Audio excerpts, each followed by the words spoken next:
All right, folks. Well, as promised, this time we'll get into talking about syntax trees and syntax graphs and all sorts of other graphical representations for the program that we're working with. Again, there are a whole variety of different things that we might look at over the course of our work on the internal representation or on this intermediate representation. But there's a couple that I'm going to focus on for the sake of this week's discussion. Let's see now. The one that we started off with was our parse tree, right? This is where we were looking at from the context grammar point of view, where we're going through and saying, okay, we have the grammar rules, we have this token stream, and we've gone through and sort of implicitly built this parse tree evaluating the tokens to find out what kind of a structure they represented. What we're going to take a look at is the idea of producing a syntax tree from that that's a more abstracted view of the parse tree, right? The parse tree has a huge amount of detail in it that's exactly focused on the grammar of the source language. And that's information that we don't necessarily need as we move to something that's independent of that source language and ideally even independent of our target language, where we can get these abstract ideas and model them and work with them and optimize them and then look at what we're trying to do in terms of a target language. So the syntax tree is an abstraction of the information that we have in the parse tree to try and get away from this dependence on a particular language. We might look at dependency graphs, where we think about the different hierarchy of things that have been declared or defined, right, where we've got a hierarchy of data types we've defined, or this hierarchy of data collections where we've got something defined that uses, or that is then used by something else, that's then used by something else, that's then used by something else. So we can go through and build a dependency graph that just shows this hierarchy so that we can figure out which things genuinely do depend on which other ones. If we modify something that's at the top of that tree, it impacts everything underneath it. So we want to get, or potentially we want to be able to model that somehow.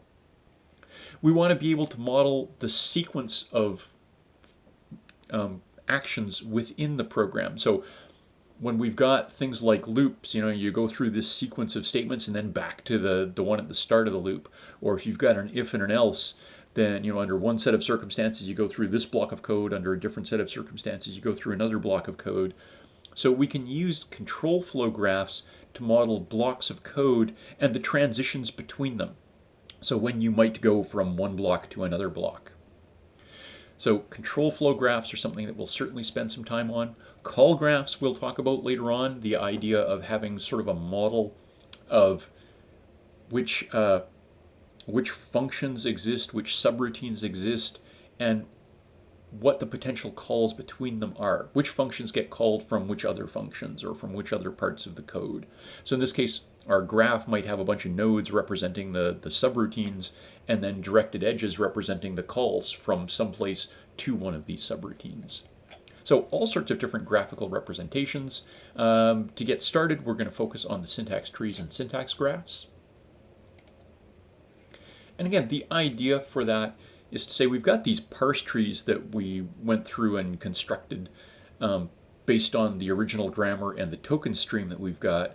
But again, those are kind of very heavily built on the grammar for that source language. So if you had something like the sum of z and x minus 13, then this is sort of the abstract idea that we're trying to represent. But the parse tree might have, depending on what our expression rules look like, if an expression went to an add expression, and an add expression went to an add expression, and an operator and a value expression could be a variable or it could be an integer, and an add expression, you get this higher, or maybe an add expression can go to a value expression, and again, value expressions can go to var expression. So your parse tree for this could be fairly complex just because of the hierarchy of grammar rules that you had. Whereas the completely abstract idea might be something much simpler, more like this. So our syntax trees are usually looking at some kind of a level in between these, where you've got less language-specific information than in the parse tree, but there might actually be a little bit more information than just in the pure abstraction here to indicate when you're dealing with variables and when you're dealing with numeric values. But still, you're going to have a greater degree of abstraction away from the grammar rules from the source language. And then, again, we mentioned in our last session the idea of directed graphs as opposed to trees, where we try and identify common subtrees and just reuse them rather than rebuilding the entire subtree. So in this particular expression, we've got the subtree b minus c used twice, and we've got, let's say, a node for a used twice. So in our syntax tree, we would have had, the addition of the result of this, the left-hand side and the right-hand side. And on the right-hand side, we would have had a use for b minus c. And over on the left-hand side, somewhere down here, our division would have involved a subtree, the subtraction of b or c from b. So all we're doing is saying, well, let's just have one subtree for b minus c and make both the multiplication and the division make use of that same subtree. Again, this is assuming no side effects and that the results of this tree isn't changing at all. So we can just simply make use of that same tree. And then similarly, if we've got a node for a, and if a isn't actually changing, then we can reuse that node for both the subtraction operation and the division operation. So again, we've got a smaller data structure than our original simply because we're reusing parts of the subtree. But it means that we have to be able to figure out when we're reusing a common subtree. So as we're going through this process of building the syntax tree, when I see this b minus c or when I see this b minus c, I have to recognize that there's already one built and make use of that rather than building another one. So it does involve being able to search for and detect the existence of a subtree that we can reuse. But if we can do that, then it gives us some opportunities. So if we've got this idea of a directed graph rather than purely a tree, then again, we have to be able to recognize when this common subtree exists, and we have to be able to find it, ideally as early as possible in the construction process. But it gives us the chance to perform some optimizations. So if I've got an expression like this one where I'm doing my b minus c, if I was using a syntax tree where I had these things completely separated, then effectively when I'm going through evaluating it from the bottom up, I'm performing the b minus c operation when I'm doing the left side of the tree, and I'm performing that again when I'm doing the right side of the tree. Maybe instead I can say, well, if I'm using my graph, I can perform this computation once, store it in an internal variable someplace, right? Store the results in an internal variable someplace, and just reuse that result. Right? So it gives us an opportunity for identifying chances to do some optimization.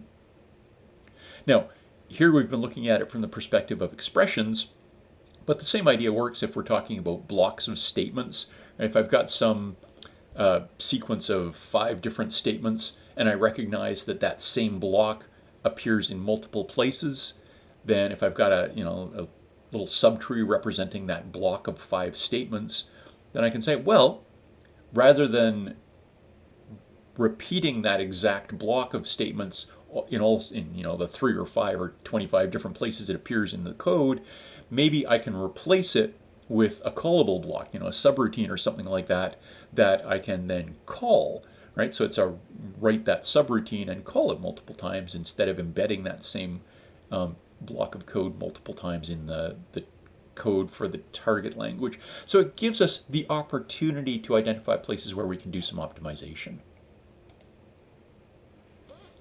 Now, it does mean that we need some kind of a way to build this representation, right? It's all well and good to say that we've got this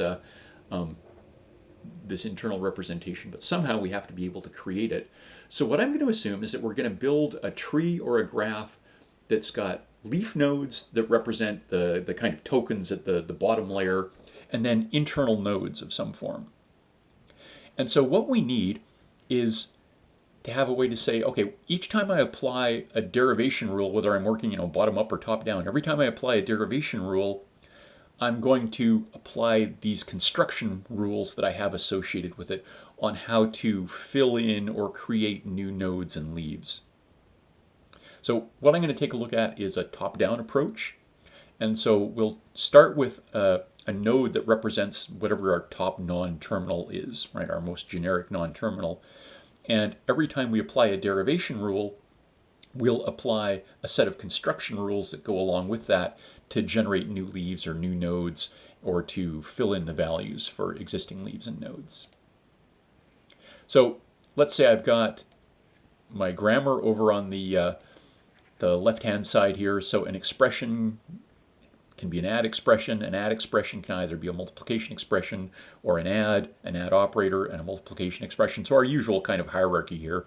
And we've got a multiplication operation that can be multi-expression, a multiplication operator, and then a value expression, or it can just go straight to a value expression, which can be a variable or a number, or a value expression can be a bracketed expression so that we can get the parentheses as our top level of precedence.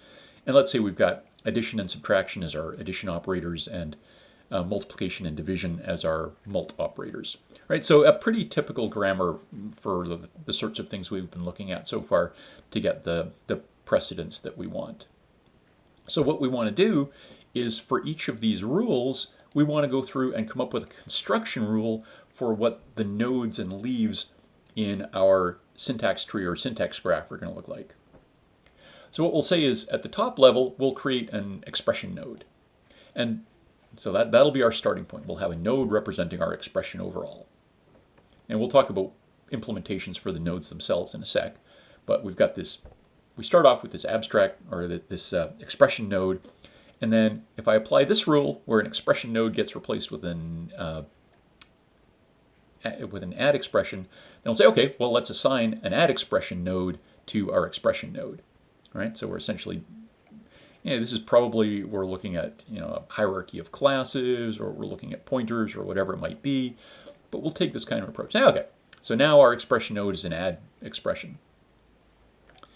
If an add expression node goes to an add op and then a multi expression, then we're going to go through and create a new node that represents that represents those three pieces, where that new node is going to have information for the operation. It's going to have nodes for the left-hand side operand and for the right-hand side operand. And of course, those are going to be nodes that can in turn turn into other expression nodes, etc., or other addition or multiplication nodes. If instead I just say, okay, well, my add expression is just going straight to a mult, which, who knows, maybe somewhere down the line goes to a var or goes to a num, then I just do that straight assignment. Okay, my add expression node is actually a multiplication expression node. And then we continue down the line, right? If I'm saying, okay, for this multiplication rule, or this multiplication non-terminal, I'm replacing it with mult non-terminal, mult op, and val non-terminal, then in my tree I'm saying, okay, well, assign that node the result of creating a new node that's got the operator node, the left-hand side node, and the right-hand side node. On the other hand, if I'm just saying it goes straight to a value, and my mult non-terminal goes to a value non-terminal, then I just say, okay, well, my mult node gets replaced with a value node. Right, so you're just going through and updating your tree nodes to match whichever non-terminal rules you're applying in your grammar derivation. And again, as you get further down, if you see if you see a node that goes to one of your leaves, right, a variable or a number, then instead of creating a new node, you create a new leaf. So my value node gets replaced with a leaf node that's got, it's a variable token, and it's, whatever the name of the variable is, or it gets replaced with a number token and whatever the value of that number is. And so again, we just go through and update our construction to reflect whatever derivation rules we're applying as we work our way down this. So you can come up with a set of rules that say, okay, as we go through the derivation, as we're going through parsing this thing, here's how to build the internal representation that we want to use. Now, we still have to figure out what we're doing in terms of how we're representing these nodes, but we can take a look at that. So, to represent our leaves or our nodes, maybe we use something like a struct, right? A record or a class or whatever it is you want to use depending on the language you're implementing this in. But maybe we go through and say, let's have a, one kind of record for leaves, another kind of record for nodes, or maybe we have one kind of record that can it's got something that identifies whether right now it's representing a leaf or a node, and we can keep an array of these things, just to be simple for the moment. So as we go through, every time we create a new node or a new leaf, we just add it as the next element of this array. And of course, keeping a counter or something like that to keep track of how many of these things we've got so far. So that would mean that each node and each leaf has, its own spot in the array, and we could use the array index as kind of an identifier for it, right? This node is at position 3, so we'll refer to it as node 3. Or this leaf is at position 17. We'll refer to it by, the value 17. So you can start using the array index for an item, for a leaf or a node, as the number to refer to it by. You'll often hear talk about value number systems for our representations, and that's just what we're talking about, having all these unique indices for each of these things. And as we go through and start entering information about our nodes into the records in this array, if one node needs to refer to another one, it can just do that by using the array position, the array index. So you've got this nice, easy cross-reference system where you say, I need to use the result of node of the node that's in position 17. I'll just say, okay, well, refer to position 17. So this does provide us with a kind of a nice, effective way to represent things. So what I'm going to do here is assume that we've got one array that can model both, with a record type that can model both leaves and nodes. And so we'll just take a look at a simple expression here. So I is assigned I plus x times 10. And again, so we'll assume our usual associativity and precedence and whatnot. So it does the multiplication first, and then the addition, and then the assignment. So if we were to go through and build this, maybe we would wind up putting creating a leaf node for I, and a leaf node for x, and a leaf node for 10. And here I'm just going to assume that we've gone through and done those first. And so we've got in position 0, we've got a leaf for x. In position 1, and I've got no good reason for the ordering of these. In position 0, we've got a leaf for x. In position 1, we've got a leaf for I. In position 2, we've got the leaf for 10. And then the data fields that might be associated with the leaves might be things like, well, if it's a variable, maybe the data field is a pointer to the entry for that thing in the symbol table. Or if it's a literal value, maybe it is actually, if it's an integer or if it's a float or something like that, maybe we'll actually have the literal value recorded there. Or again, maybe it's a pointer to wherever the literal value is recorded. But we've got our data fields to record the actual information associated with the leaf. And then with the nodes, right, we'd want a node associated with that multiplication operation. We'd want a node that's associated with the addition operation, and we'd want a node that's associated with the assignment operation. So let's take the sort of bottom-up approach first. So the first node we would build would be the multiplication one, and it's referring to the leaf for x and the leaf for 10. So if we had our node for the multiplication operation, then it's going to refer to index 0 for x and index 2 for 10. And then when we build the node for the addition operation, well, that one's referring to the leaf for I and the node for that multiplication operation. So, right, the leaf for I is in position 1 in the array, and the multiplication node is in position 3. So you're just referring to just a simple index. Right, and then for that assignment operation, you're saying, okay, well, I'm assigning 2i, so maybe we've got the, for this one, index 1 for I, and whatever the result of that addition operation was, so whatever the result of that node for the addition operation was, so just index 4. And so you can go through and build up a relatively simple representation of our tree, a relatively compact representation of our syntax tree here.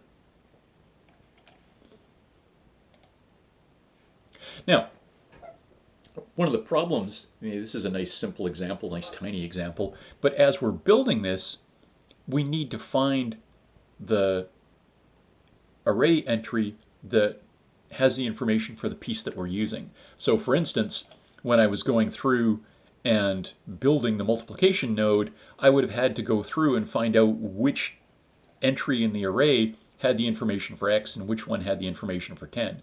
So at the moment, maybe I'm just doing a straight linear search and saying, oh, okay, well, I need 1 for x, where is it in here? I need 1 for 10, where is it in here? And it just does a linear search until it finds the right one. And then it fills in, okay, well, I found x in position 0, I found 10 in position 2.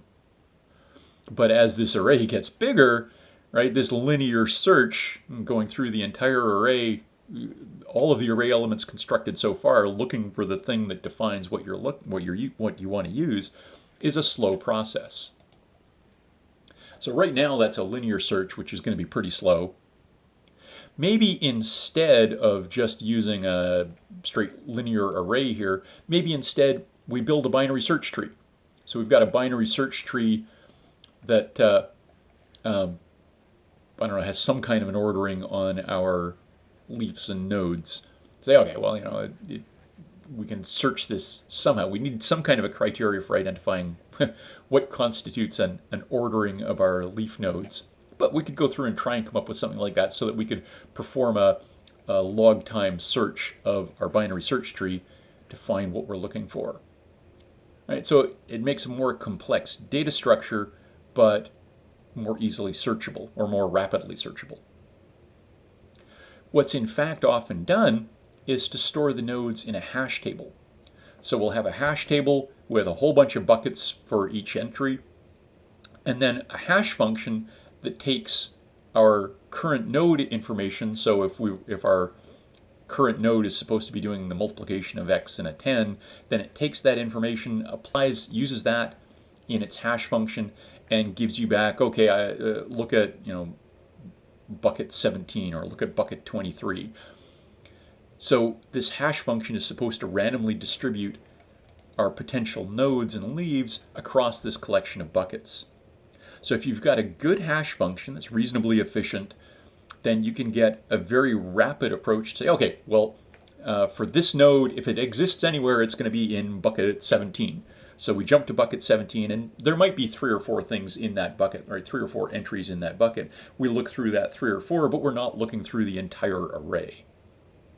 So this is a very common approach to going through and actually implementing this kind of collection of nodes and leaves, right? Just to make it rapidly searchable. So obviously it means that our compiler is getting more complex because it's maintaining a more complex data structure, but it's allowing us to work more effectively as we go. Now, assuming we've solved that problem, so we've got a way to go through and search our structure effectively, if we want to move from a syntax tree to a graph where we can identify common subtrees and reuse them, then we can say, well, if the node that I'm currently constructing is supposed to be an x times 10, then I do a I run that through my hash function and see if it's already out there. See if I've already got a node for an x times 10. And if I do, then I can reuse that, right? So I'm applying my hash function to the kind of node structure that I'm dealing with right now to see if that has already been built. And I'm doing a rapid search to see if there's a subtree like that already. And if there is, I make use of it. And if not, then I create a new one and add it to my hash table. So this does start allowing us to create and use our data structure, our internal representation, a little bit more efficiently.